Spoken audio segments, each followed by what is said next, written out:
உங்கள் யாவருக்கும் இந்த பண்டிகை கால வாழ்த்துக்களை தெரிவித்துக் கொள்கிறேன். இந்த பண்டிகை கால வாழ்த்துக்கள் விசேஷமாய் ஆண்டவர் உயிரோடு இருந்து 40 நாள் பரத்திற்கு கொடுத்திருக்கிறார். அந்த 40வது நாள் என்பது அது மே 14ஆம் தேதி வந்துச்சு. ஏப்ரல் 4ஆம் தேதி நாம் உயிரோடு இருந்து பண்டிகை கொண்டாடினோம். பயந்து வாழ்க்கை ஒருங்கின சீஷர்களுக்கு அதை பலப்படுத்துவதற்காக என்னை பலப்படுத்துகிற கிறிஸ்துவினார் என் பலனாகிய கர்த்தாவே என்ற வார்த்தைப்படி ஆண்டவர் சீஷர்களை நம்மை பலப்படுத்துவதற்காக அர்ப்பணிப்போடு 40 நாட்கள் பல முறை சீஷர்களுக்கும் பெண்களுக்கும் தரிசனம் கொடுத்து நேற்று பரமேர்னு கொடுத்திருந்தார். அந்த பரமேறுதலை ஒரு பண்டிகையாக இந்த திருச்சபை அந்த பெயரை கொண்டு இந்த பிள்ளைகள் பரமேறுதல் திருச்சபை வந்ததுதான் தூய பரமேறுதலின் ஆலயம். இந்த வார்த்தை பார்க்கும்போது எனக்கு ரொம்ப சந்தோஷம். நேற்று கூட திருநெல்வேலி திருமண்டலத்தில் தென்காசி மாவட்டத்தில் என்னுடைய சொந்த கிராமத்தினுடைய பக்கத்து கிராமத்தில் ஒரு பண்டிகை. அதில் விண்ணுக்கு எழுந்த திருநாள் அசன்ஸ் டே அன்சீன் நாட் அபசன்ட் என்ற வார்த்தைப்படி பரம்பத்திற்கு ஏற்ற திருநாள் ஆண்டோடைய. அப்படிப்பட்ட அந்த பெயரை கொண்ட திருச்சபை மக்களாக உங்களை அன்போடு தெரிந்த திருச்சபை சென்னை பேராயம், தெரிந்த திருச்சபை திருநெல்வேலி திருமண்டலம், தெரிந்த திருச்சபை தூத்துக்குடி நாசை திருமண்டலத்தின் சார்பாகவும் கடந்த 6 ஆண்டுகள் நாம் ஐஎம்எஸ்ல பிரசிடென்டாகவும் இந்நாளில் national missionary society of India அது வேதநாயகம் பண்ணார் பிள்ளை வேதநாயகம் ஐயா அவருடைய காலங்களில் 1905 டிசம்பர் 21 சிராமூர் யூனிவர்சிட்டியில் 17 பேராயர்களை கொண்டு church of South India, church of North India, England mission, Anglican mission, Methodist mission, Lutheran mission, brothers mission, Presbyterian mission என்ற பல மிஷனை இணைத்து பல பேராயர்களை இணைத்து 17 பேராயர்களும் அவர்களோடு ஆண்டரி மிஷனரியாக சாது சுந்தர் சிங்கை இணைத்து ஆரம்பிக்கிறது தான் என்னுடைய செயல். ஐஎம்எஸ் என்பது 1903 பிப்ரவரி 12 15 லே பீப்புள் 5 ஆயர்களோடு ஆரம்பிக்கப்பட்டு அது நம்முடைய தூத்துக்குடி திருநெல்வேலி திருமண்டலங்கள் கொடுக்கப்பட்டு எல்லா திருமணங்களையும் ஒன்றாக இணைப்பதற்காக தான் என்னுடைய செயல். அதிலேயும் ஆண்டவரி ட்ரெஷரராக ஆண்டவரை கொண்டு பணி செய்ய எனக்கு கடந்த 4 வருடங்களாக வாய்ப்பு கொடுத்திருக்கிறார். ஆண்டவருக்கு நன்றி செலுத்துகிறேன். ஆண்டோடு என்னுடைய பணியை செய்ய கடந்த நாட்களில் 4-5 வருடங்கள் சவுத் இந்தியாவுடைய ஆக்ஸ்போர்ட் சிட்டி என்று சொல்லப்படுகிற சாராட்டக்கரில் செக்ரட்டரியாகவும் கரஸ்பாண்டாகவும் பணி செய்து ஆண்டவருக்கு செய்தார். இந்த நாளில் இப்படிப்பட்ட இந்த பிள்ளையார் மனை இந்த கிராமத்தில் இந்த பரமேறுதல் திருச்சபையில் தூய பரமேறுதல் திருச்சபை வந்து ஆண்டவருடைய வார்த்தை, அதுவும் விசேஷமாய் ஆண்டவர் நமக்கு செய்த நன்மைகளை நினைத்து நான் நிர்மூலமாக இருப்பது கர்த்தருடைய சுத்த அவை காலைதோறும் அவரின் நீதி நிமித்த நிமிடலை ரட்சிக்கிறார். அவருடைய இரக்கத்தின்படியும் பரிசுத்தாவின் வல்லமையினாலும் அவர் நம்மை இதுவரை வழிநடத்திருக்கிறார். ஒருவேளை என்னுடைய 66 வயது, எனக்கு 66 வயதோடைய பாதி கடந்துட்டேன். 66 வயதில் கிட்டத்தட்ட 35 ஆண்டுகள் நான் ஒரு டயபெட்டிக் பேஷண்ட். நேற்று திருநெல்வேலி தூத்துக்குடியில் நல்லா சுத்த போய் நிறைய நொங்கு பதனி நிறைய சாப்பிட்டேன். ராத்திரி சுகர் செக் பண்ணால் ஒரு மாத்திரை மருந்தெல்லாம் போட்டு காலையில் செக் பண்ணால் 300 தான் இருக்குது. 120 110 மேலே போகாது. இதுதான் என் நிலைமை. மனுஷனுக்கு ஆசை. அப்படி ஒரு ஆசைப்பாட்டில் எதாவது ஒன்று சாப்பிட்டு இன்னைக்கு கூட காலையில் என்னோடு சாராட்டக்கரில் பணி செய்த மனாஸ் பார்த்தோன்னா ஒரு 100 ரூபாய்க்கு நொங்கு வாங்கி கொடுத்தாரு. ராத்திரி நேற்று இவ்வளோதான் நொங்கு சுகர் சாப்பிட்டு இருந்ததே நினச்சிட்டு இருந்தாலும் தொண்டையில் கத்தியை வைக்காமல் ஒரே ஒரு பீஸ் எடுத்து சாப்பிட்டா அவ்வளோ ஒரு டேஸ்ட்டு.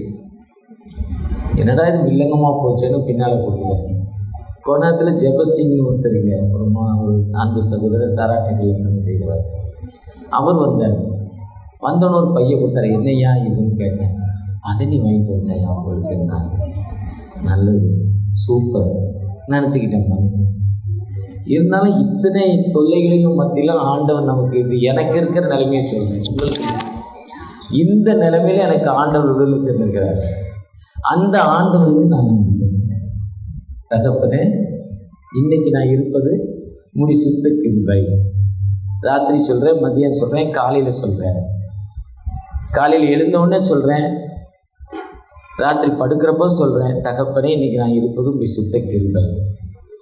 என்னோடு வந்திருக்கிற அன்பு சகோதரி டீக்கன் டேமா, ஒரு முறை கேன்சரு, கீமோ கொடுத்தா தலையில் இருக்க முடியெல்லாம் கொதிக்கும்.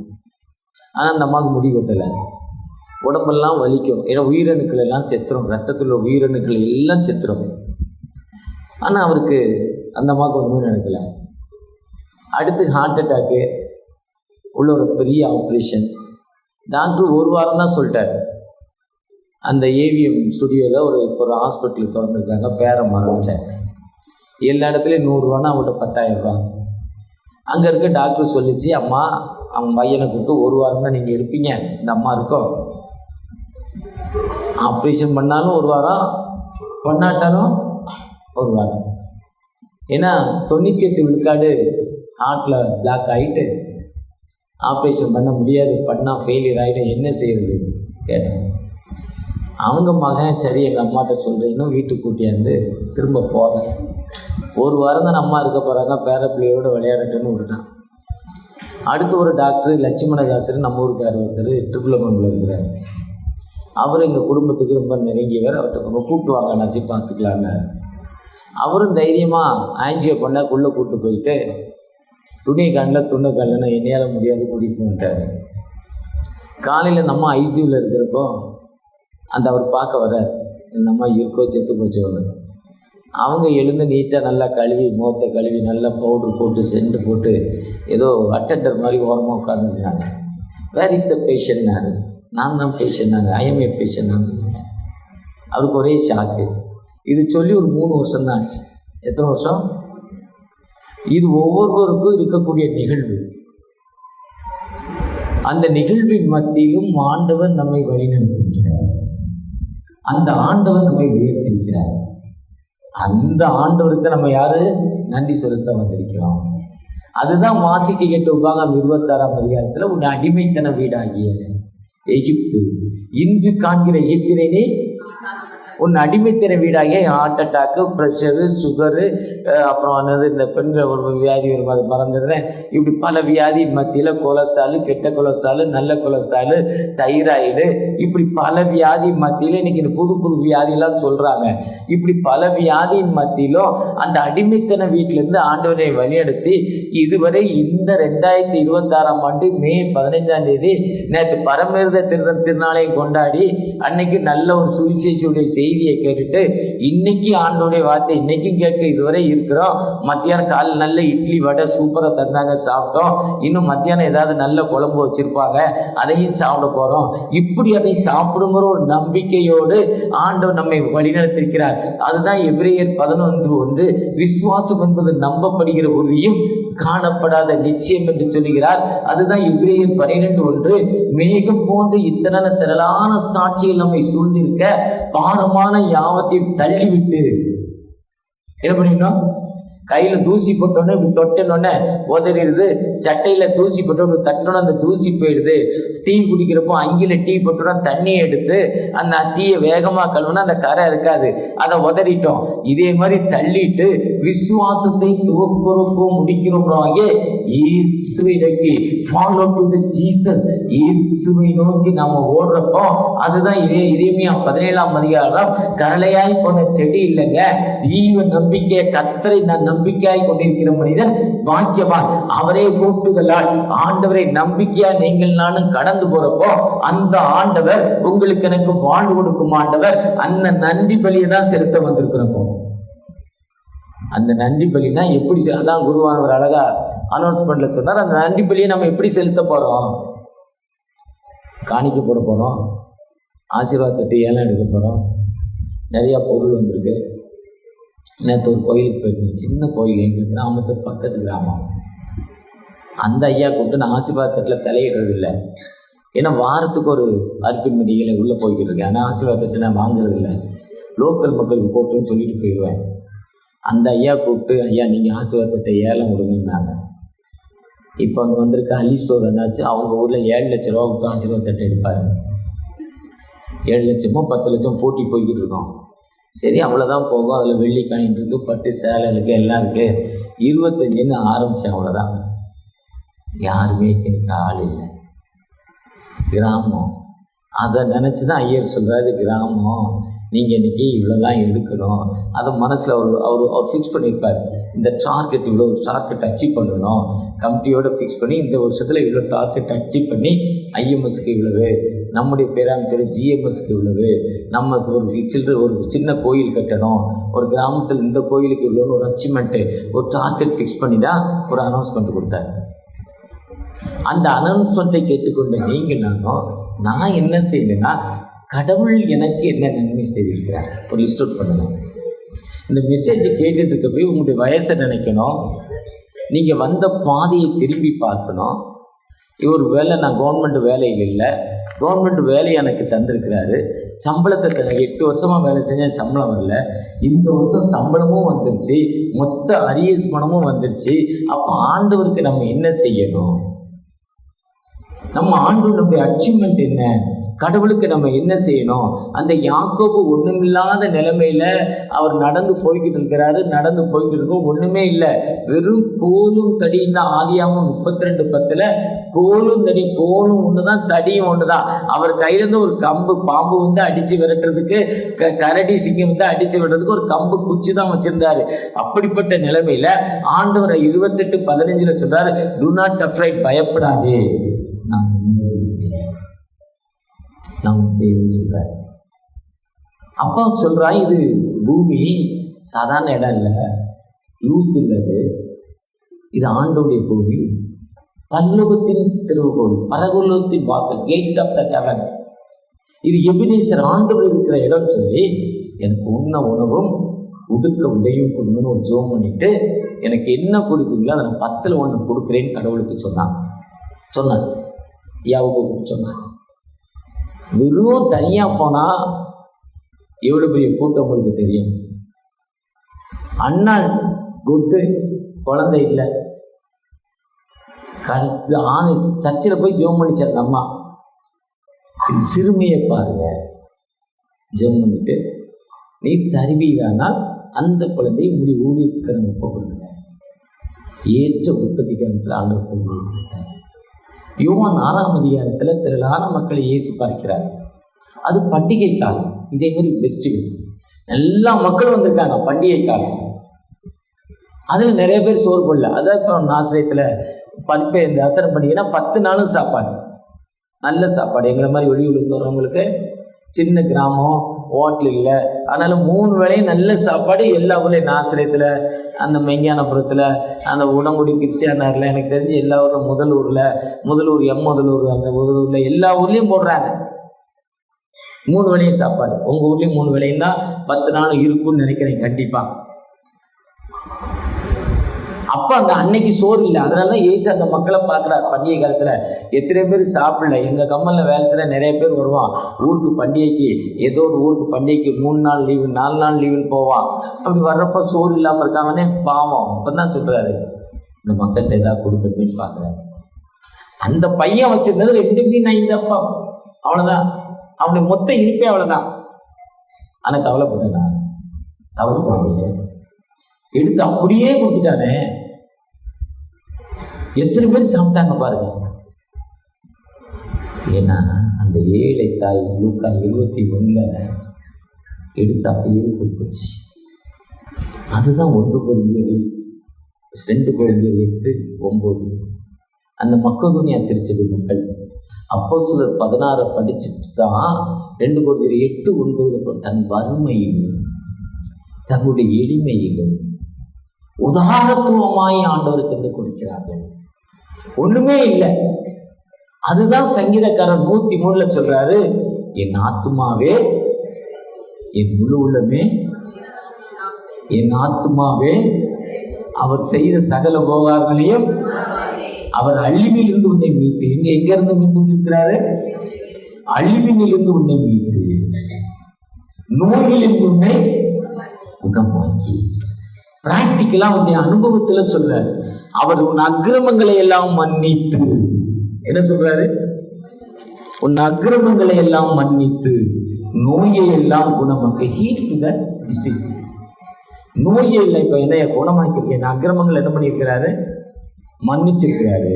66 வயதுல எவ்வளவோ தப்புக்கள், வியாபாரி தான், எவ்வளோ தவறுகள். ஆனால் என்ன பண்ணுறா? ஃபர்கிவ்னஸ், மன்னித்த ஆண்டவர், நோய்களை குணமாக்கின ஆண்டவர், உன் பிராணனை அழிவுக்கு மீட்டி உன் நன்மையினால் வாய என்ன பண்றாரு? அதுதான் முக்கியம். மன்னிக்கிறது மட்டுமல்ல, நன்மையினால் who satisfies my mouth with good things. எதிர்பார்க்காத விதத்தினால் நன்மையினால் வாயை திருப்தியாக்கி ஆண்டவர் நமக்கு என்ன பண்றாரு? மன்னிப்பு கொடுத்த ஆண்டவர். நாம இன்னைக்கு திரும்பின இடமெல்லாம் திருச்சபை மக்கள் கூட்டம் தெரியுது. நேற்று இதோட 2 மடங்கு அதிகம் இருந்திருக்கோம். ஆனா நாம் ஆண்டவருக்கு எப்படி நன்மை செலுத்துகிற மக்களாக இருந்திருக்கிறோம்? கடவுளுக்கு நம்ம எப்படி நன்றி செலுத்த போறோம்? கடவுளுக்கு நம்ம நன்றி பலி வேணும். ஒரு நிமிஷம் நடந்து வந்த பாதையை திரும்பி பார்க்கிறோம்.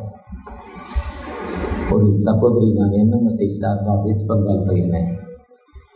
வெஸ்ட் பெங்காலில் சுந்தர்பன்ஸ் சதுப்பு நிலக்காடுகள், யூபிலி ஆறு மற்றாத ஜீவன். அது நம்ம தாமிரபரணி மழை பெஞ்சாதான் தண்ணி வரும், அது அப்படி இல்லை. எப்பவும் தண்ணி கூடும் குறையும். வெயில் அதிகமாக இருந்தால் தண்ணி கூடும், பனி அதிகமாக ஓடுவோம், மேலே மாறும். அந்த தண்ணி அதிகமாக இருக்கும், அதில் மீன் பிடிச்சி சாப்பிட்ற மக்கள். அவங்களுக்கு ஒரு விதமான டிசீஸ், அரிப்பு. எத்தனையோ வைத்தியம். அங்கேருந்து 85-90 கிலோமீட்டர் கல்கட்டா போகிறதுக்கு ஒரு நாள், 90 கிலோமீட்டர் போகிறதுக்கு 1 டே, வர்றதுக்கு 1 டே. வைத்தியம் 1 நாள் 2 நாள். ஆனால் அந்த டிசீஸ் அவங்களுக்கு சரியாகலை. ஒரு மிஷனரி அங்கே போய் ஜெபித்த போது அந்த டிசீஸ் அவங்களுக்கு சரியாச்சு. உடனே அந்த அம்மா, நான் பெற்ற இன்பம் இந்த வையகம் பெறணும்னு தன் சொந்த இடத்தை 5 சென்ட் அதை ஆற்று ஓரமாக கொடுத்துட்டு, அதை கெட்டுவதற்கு தேவையான பணத்தை அந்த அம்மா 50,000, 8 லட்சமோ 10 லட்சமோ சர்ச்சைக்கு 50,000 ஏழை தான் ஒரு கை கொடுத்தாங்க. இதுதான் நன்றி பலம்.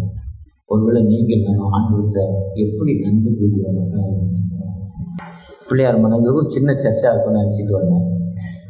ஆனால் பெரிய பெரிய கட் அவுட் வழிய உள்ள சர்ச்சு மக்கள் விசுவாசத்தோடு நல்ல உணவு, பெரிய திருச்சபை, பார்ப்பதற்கு மிகவும் அழகான ஒரு திருச்சபை, ஆண்டோடைய பிரசனம் நிறைந்த ஒரு திருச்சபை. நம்முடைய பகுதியில், திருநெல்வேலி தூத்துக்குடி பகுதியில் இப்படி தான் சர்ச்சை முழுதும் ஒரு ஆண்டோடைய பிரசனம் இருக்கும். கர்த்தர் சீயோனில் இருந்து ஒன்று ஆசீர்வதிப்பாருங்கிற வார்த்தை இருக்குது. இந்த நாளில் நான் என்ன பேசலாம்னு நினைக்கிறப்போ, ஒரு ஆல்ட்ருக்குள்ளே வந்த பிறகு நான் எடுத்த வசனம் ஏசாயா 57:19. ஏசாயா 57 எப்பயுமே ஒரு சிறப்பான ஒரு பகுதி, முன்பகுதி. இந்த பின்பகுதி பார்த்தீங்கன்னா, தூரமாக இருக்கிறவர்களுக்கும் சமீபமாக இருக்கிறவர்களுக்கும் சமாதானம் சமாதானம் என்று கூறும் உதடுகளின் பலனை அவர்களை குணமாக்குவேன் என்று கர்த்தர் சொல்கிறார். சமாதானத்தை கூறும் ஆண்டவர், பரமேறுதல் ஆண்டவர் சீசருக்கு என்ன சொன்னார்? உங்களுக்கு சமாதானம், சமாதானம் உண்டாவதாக. ஏசாயா 9 அமைதி நரச சமாதானத்தின் பிரபுவாக நம்ம இடத்துல வந்தார். அவர் சமாதானம் சொல்வதற்காக வந்தார். அவர் வந்த நோக்கமே சமாதானம் தான். இயேசு வந்த வீட்டில் சந்தோஷம், சமாதானம். இயேசு வந்த நோக்கம். ஒருவேளை இயேசு எங்க வந்தாரோ அவர் சமாதானத்தை கொடுக்க மாட்டார். ஒரு மனிதன் இதே மாதிரி ஒரு பெரிய சர்ச், பாரம்பரியம் மிக்க திருச்சபை, நல்ல வைராக்கியம் மிக்க திருச்சபை, ஆண்டோடைய சன்னிதானத்தில் போய் ஜெபம் பண்ணுறான்.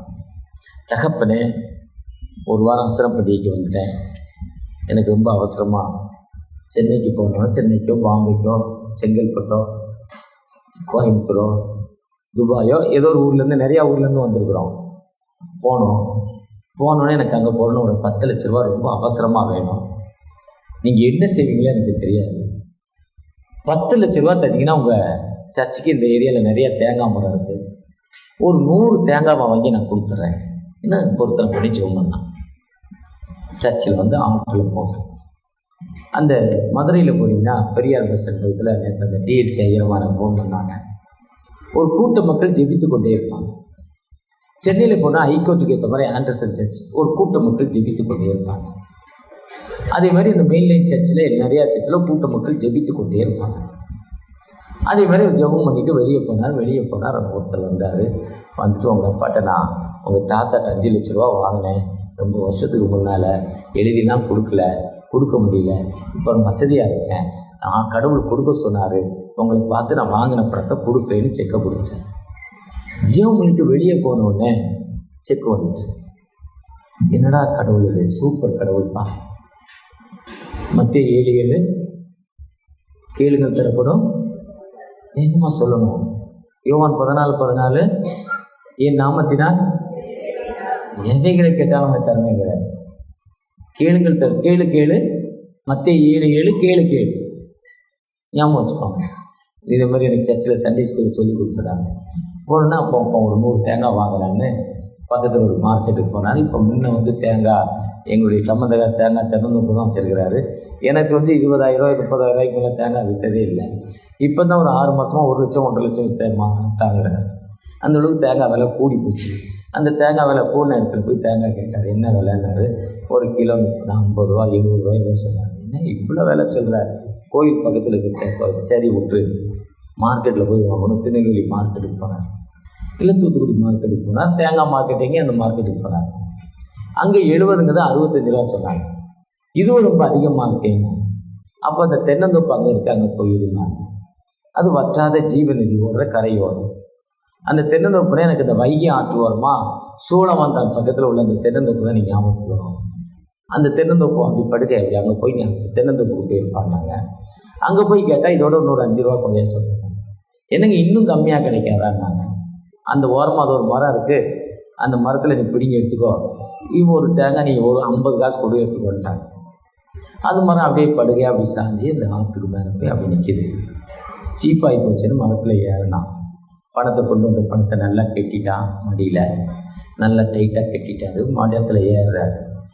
ஏறி அந்த மரத்தை பிடுங்கிறப்போ கொஞ்சம் ஒரு மட்டை ஸ்லிப் ஆகிட்டு, மட்டை ஸ்லிப் ஆனானே என்ன செய்யறதுன்னு தெரில.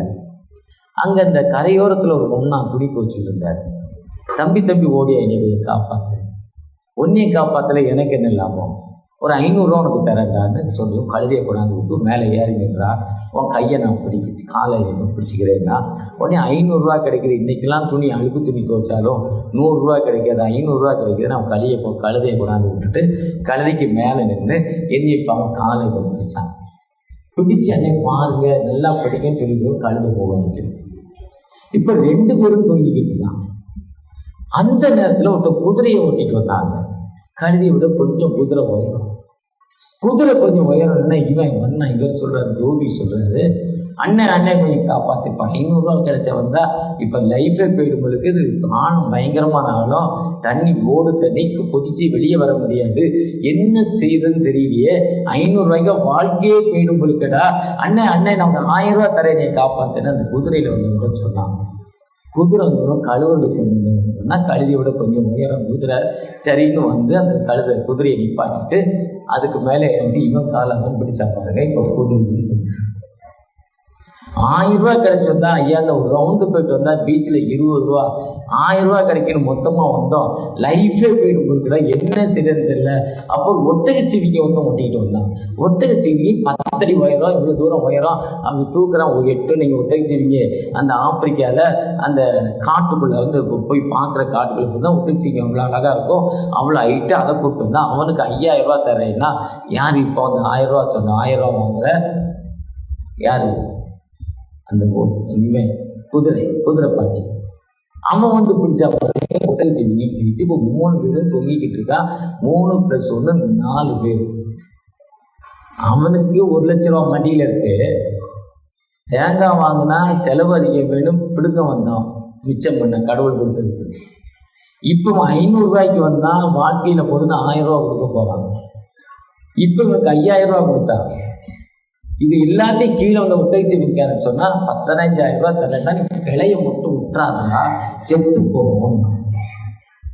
அவன் இப்ப 20,000 ரூபாய் வந்துரும் இருக்குன்னு அப்ப 2 கையும் பிடிச்சிருக்கிறவன் இப்ப கவுண்ட் பண்ண ஆரம்பிச்சான். கடவுள் கொடுத்தது 1 லட்சம், இப்ப இவன் கொடுத்தது 1000, இவன் கொடுத்தது இவ்வளவு, எவ்வளவு மொத்த பணம்னு கவுண்ட் பண்ண ஆரம்பிச்சா. கால்குலேட்டர் இல்லை, செல்லு எடுக்க முடியல, கையில எண்ண ஆரம்பிச்சாங்க. சிரிப்பாடி எல்லா பயிலும் தண்ணியில போயிட்டான். கடவுளுக்கு நம்ம எப்படி கணக்கு கொடுக்கிற மக்களை காண முடிகிறோம்?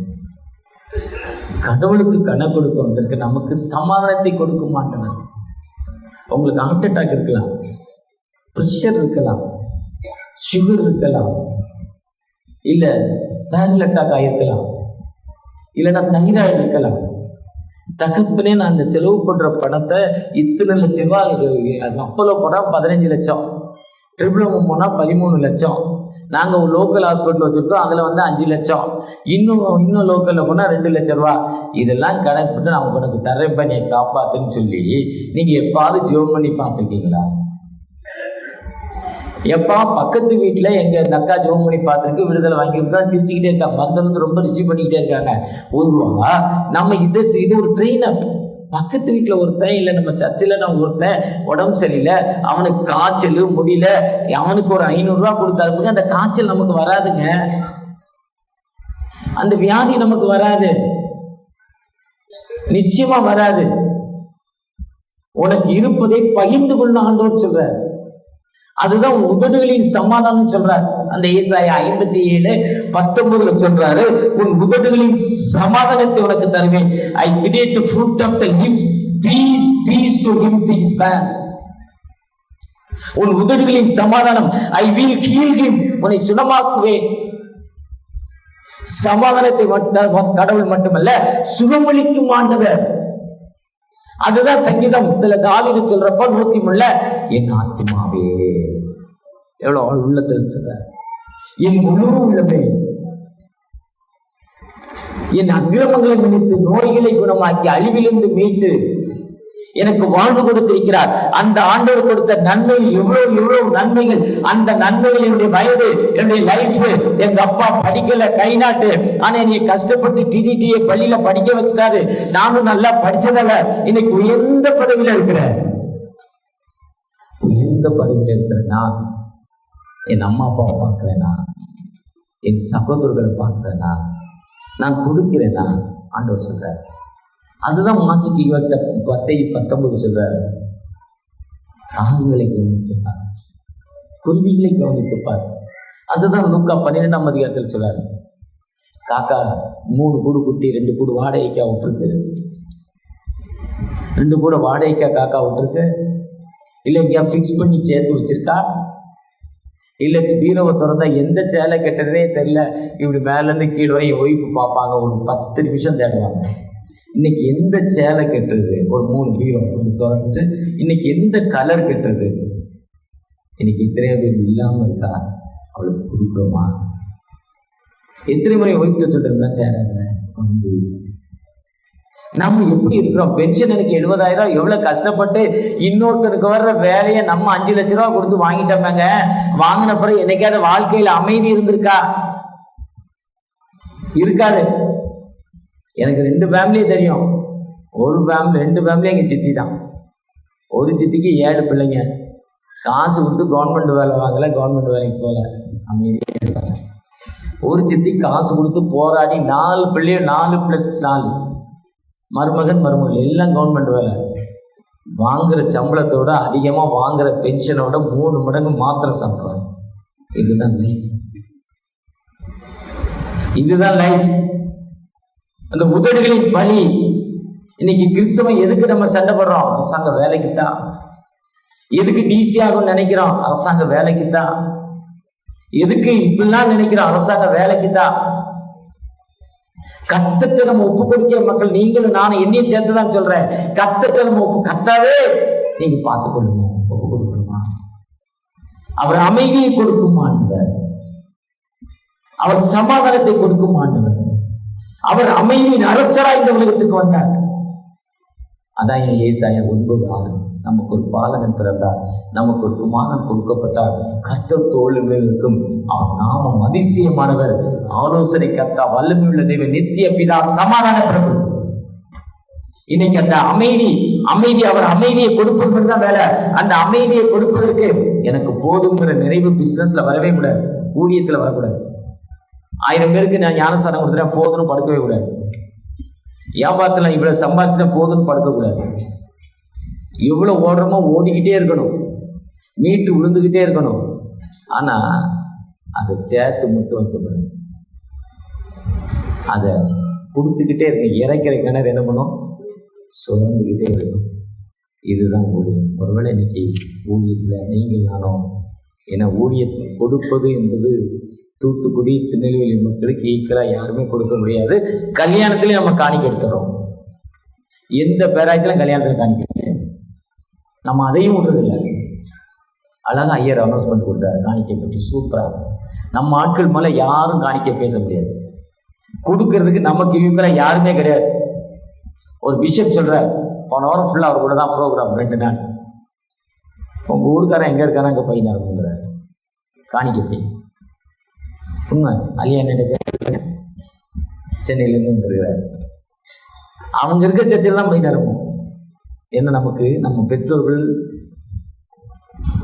ராணி செயல்பாடு அதுதான் அசனம். தினம் ஒரு பண்டிகை, அசன பண்டிகை, தினம் ஒரு கோயில், ஒரு 100 ஏழை, தினம் 10 ஏழைக்கு சோறு போடணும். அந்த நோக்கம் தான் அசன பண்டிகை. அப்போ நாம எப்படி கொடுக்கிற மக்களை காண, ஆண்டவருக்காக நம்முடைய அர்ப்பணிப்பு என்ன? முழு இதயத்தோடு, முழு ஆத்மாவோடு, முழு மனதோடு, முழு சிந்தையோடு, எனக்கு இந்த வியாதி இருக்குங்க, நான் கொடுத்துட்றேங்க, எனக்கு ஹீல் ஆகுமா? ஏன்ட கேட்காதீங்க. வானத்தில் இந்த பரமேன தகப்பன் இருக்கிற அவற்றை கேளுங்க, உங்களுக்கு ஹீல் கொடுப்பார். என் பிள்ளைக்கு வேலை இல்லைங்க, வேலை கொடுங்க. நான் லஞ்சமா கொடுக்குற பணத்தை கொடுத்துட்றேன். கடவுளால முடியாத காரியம் எதுவுமே இல்லை. அதுதான் தமிழகத்துடைய ஆட்சி மாற்றம். அவரால் எல்லாமே முடியும். நேற்று சொன்னார் ஓட்டெல்லாம் மாத்திட்டாங்க, ஓகே. இருந்தாலும் ஒரு ஆள் வந்தார்ல, இருந்துச்சுல, அவரை மிஞ்சினது யாருமே இல்லை. ஆண்டவர் பெரியவர், நம் ஆண்டவர் வல்லமையுள்ளது. அந்த ஆண்டவர்கிட்ட இந்த நாளில் ஒரு செக்கு, யாக்கோபு தசமமா கொடுக்குறேன், அண்ணா கொடுக்குறேன், சகையோ ஏழைக்கு சரிபாதியை எங்க கொடுக்குறாரு? ஏழைக்கு கொடுக்குறேன். யார்ட்டையாவது அனிமயம் வாங்கிட்டா ரெட்டத்திலையா கொடுத்துன்னு சொன்னப்பதான் அங்க சொன்னார், இந்த வீட்டுக்கு முதல்ல சொல்லல, உங்க வீட்டுல போய் தங்க போறேன்னு தான் சொன்னாரு. ஏசு சொல்லல, இன்னும் உன் இந்த வீட்டுக்கு ரட்சிப்பு வந்தது சொன்னார். இவனும் ஆபிரகாமின் குமாரனார். எப்ப சொல்ல? Son of Abraham. எப்ப சொல்றாருன்னா கொடுக்கிறேன்னு சொன்ன பிறதான், மன்னிப்பு கேட்ட பிறதான், ஃபர்கிவ்னஸ். அப்பதான் ஒருவேளை நீங்க நானும் இன்னைக்கு எப்படிப்பட்ட அர்ப்பணிப்போடு ஆண்டவற்றை வந்திருக்கிறோம். கண்களை மூடி, தகப்பனே எங்களோடு பேசியிருக்கீங்க, நன்றிப்பா, எங்களை ப்ளஸ் பண்ணுங்கப்பா, எங்களை ஆசிரியங்க, உங்களுடைய கிருபை நாங்கள் தகப்பனே எங்களை ப்ளஸ் பண்ணுங்க தகப்பன்னு கேட்போமா? உண்மை நோக்கி பார்க்கலாம். எத்தனையோ இன்னல்கள் மத்தியில், வேதனைகள் மத்தியில் போனோன்னு அந்த இஎம்ஐ வேலை கட்ட முடியாதுப்பா. சென்னையிலேருந்து வந்திருக்கிறேன், பாம்பேலேருந்து வந்திருக்கிறேன், கோயம்புத்தூர்லேருந்து வந்திருக்கிறேன், பெங்களூர்லேருந்து வந்திருக்கிறேன். அந்த கார்குடி இஎம்ஐ வேலை கட்ட முடியாத கம்பெனி லாஸில் போய்கிட்டு இருக்கு, சம்பளம் வரலப்பா. எப்படியோ வந்துச்சு, ஆனால் நீங்கள் உதவி செய்வீங்க நம்பிக்கையோடு ஒரு பாதத்தில் இருக்கிறேன். கண்ணீரோடு ஒரு சகோதரர் சமைத்துக் கொண்டிருக்காங்க. உன் விண்ணப்பத்தை கேட்டேன், கண்ணீரை கேட்டேன், துக்க நாட்கள் முடிந்து போச்சு, வார்த்தை முடிந்து. இவ்வளோ பணம் தரேன், எனக்கு இதை தந்தா தரேன்னு சொல்லி வாங்கிட்டேன்ப்பா, ஆனால் என்னால் கொடுக்க முடியல. வாங்கினவங்களோ ஒரு கட்ட பஞ்சாயத்து சண்டை தராங்க. நான் என்ன செய்வேன்ப்பா? ஏக்கத்தோடு உங்கள்கிட்ட அட்வைஸ் கேட்டு, ஆலோசனை கேட்டு ஜெபிக்கிற அன்பு மகளுக்காகப்பா. ஒரு விஷயம் கூட திருமணத்திற்காக வாங்கின கடன் கொடுக்க முடியாத நிலைமையில் இருக்கிறேன். என் மகளுக்கு நகம் பாக்கி இருக்கு, ரொக்கம் பாக்கி இருக்கு, என்னால் என்ன செய்யணும்? ஏக்கத்தோடு ஜெபிக்கிற அந்த அன்பு பிள்ளைக்காக கவலைப்படாது. திகையாத மத்தேயு 6ஆம் அதிகாரத்தில் வாசிங்கப்பா. முதலாவது தேவனுடைய ராஜ்யத்தை, நீதி, தேடுங்கள், இவைகள் எல்லாம் கூட கொடுக்கப்படும் வார்த்தையின்படி உங்களுடைய ஆலயத்துக்குள்ள வந்து இருக்கிற தகப்பனை நான் உன்னை தேடி பார்த்துட்டேன் என்று கேட்ட வார்த்தைப்படி உடைய பாதத்துல ஒப்பு கொடுத்திருக்கிறேன். என்னை வழியெடுத்துங்க கொடுப்பினா வருகிற வாரத்துல நான் எந்த திருச்சபையில இருக்கிறோம் அங்க நான் சாட்சி சொல்லுவேன். ஆண்டவரை கிருபை செய்ய அர்ப்பணிப்போடு ஜெபிக்கிறோம். அன்பு மகளுக்காக தகப்பன ஒரு விசை கூட நீ நடந்து வந்து அடிமைத்தன வீட்டை அப்போ நீ உனக்கு விளைந்த முதற்கரியே நீ மசாலா இடத்துல கொடு, நன்றி செலுத்துன்னு சொன்னீங்கப்பா. ஏதோ நான் சின்ன காணிக்கை கொண்டு வந்திருக்கேன், காணாதுப்பா.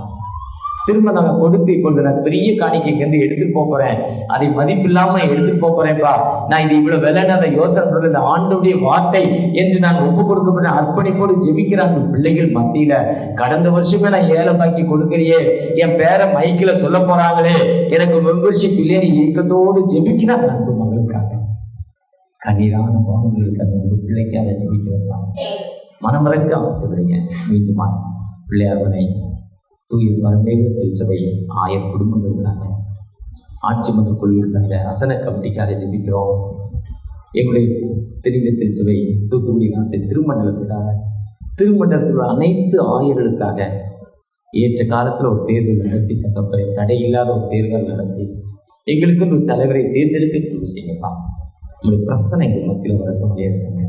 மிகப்பெரிய சொல்லும் அன்பின் தகப்பனை